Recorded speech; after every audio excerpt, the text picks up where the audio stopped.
আমরা আবার আসবো, দ্বিগুণ হয়ে আসবো, এসেছে দ্বিগুণ হয়ে।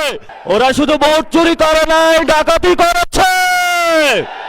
পার্লামেন্টে যে ভোট ডাকাতরা গিয়েছে, জনগণের সামনে আমরা বিরোধী দল হিসাবে হাজির হয়েছি। আমরা রাজপথে থাকব। আমরা আল্লাহর কাছে শুকরিয়া জানাচ্ছি যে আল্লাহ তাআলা জনগণের সামনে যারা ভোট ডাকাত তাদেরকে উন্মোচন করতে আমরা সক্ষম হয়েছি বাংলাদেশে। ওরা শুধু ভোট চুরি করে নাই, ডাকাতি করেছে। আমাদের সুস্পষ্ট অনেকগুলো দাবি রয়েছে। আজকে নির্বাচনের পরে 11 দলীয় যে ঐক্য রয়েছে, আমরা জনগণের সামনে উপস্থিত হয়েছি। আমরা প্রথমত বলতে চাই, পার্লামেন্টে যে ভোট ডাকাতরা গিয়েছে, জনগণের সামনে আমরা বিরোধী দল হিসাবে হাজির হয়েছি। আমরা রাজপথে থাকব।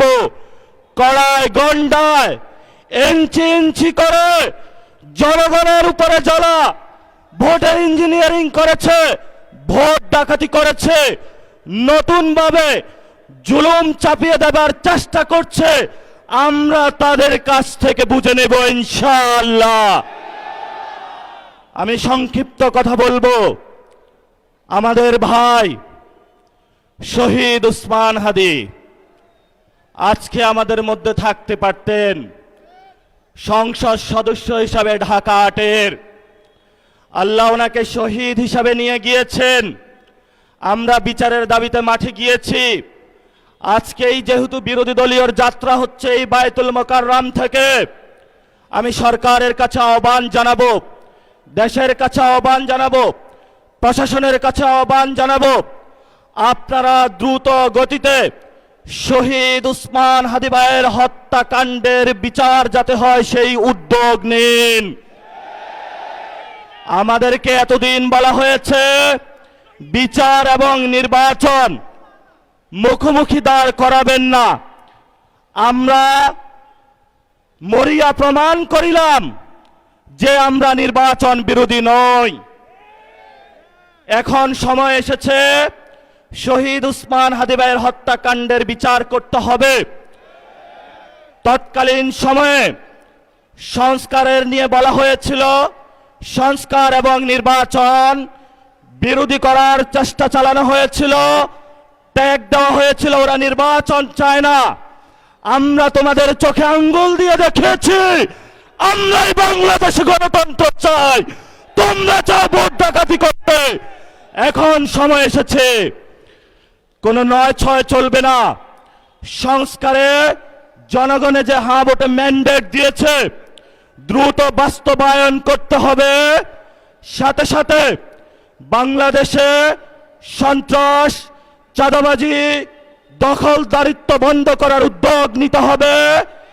এবং নির্বাচনের আগে আমরা এই বায়তুল মোকাররমে দাঁড়িয়ে একটি প্রটেস্ট করেছিলাম। ভোট ডাকাতির জন্য আমাদের জামাত ইসলামের এক ভাইকে খুন করা হয়েছিল। আমরা বলেছিলাম আমরা আবার আসবো, দ্বিগুণ হয়ে আসবো, এসেছে দ্বিগুণ হয়ে। আমাদের ভাইয়ের হত্যার বিচার বুঝে নিতে হবে। রাজপথ সংগ্রাম জারি রাখতে হবে। যেই বোনদের উপরে আক্রমণ করা হয়েছে, পেটে লাথি মারা হয়েছে, বোরকা ধরে টান দেওয়া হয়েছে, গুলিবিদ্ধ করা হয়েছে, পা ভাঙা হয়েছে, প্রত্যেকটির হিসাব কড়ায় গন্ডায় আমরা ইঞ্জিনিয়ার তারেক রহমান থেকে বাংলাদেশে বুঝে নেব ইনশাআল্লাহ। আমরা একমাত্র ভয় পাই কার কাছে? আল্লাহ ছাড়া আমরা কারো কাছে ভয় পাই না। হে মালিক, তুমি আমাদের রক্ষাকারী, তুমি আমাদের রিজিক দাতা। যারা এই বাংলাদেশে জনগণ 17 বছর অপেক্ষা করেছিল, আমাদের অধিকার ছিনিয়ে নিয়েছে, ভোট ডাকাতির মাধ্যমে ভাইদেরকে হত্যা করেছে। আরশের মালিক তোমার মালিকের বিচারে আমরা বিচার রেখে গেলাম। তুমি তাদের দৃষ্টান্তমূলক শাস্তি বাংলার মাটিতে জনগণের সামনে করবে। আমরা আজকে তোমার মসজিদের সামনে বিচার রেখে গেলাম। বাংলাদেশের মানুষ হতাশ হবেন না। লা তাহজান ইন্নাল্লাহা মানা, আল্লাহ আমাদের সাথে আছেন, শক্তিমান, ভয় নাই, জয় করব আমরা ইনশাআল্লাহ। দ্বিগুণ হয়ে পার্লামেন্টে যাব। সবাই দোয়া রাখবেন। আসসালামু আলাইকুম ওয়া রাহমাতুল্লাহি ওয়া বারাকাতুহু। Next level, well done, side by side, free.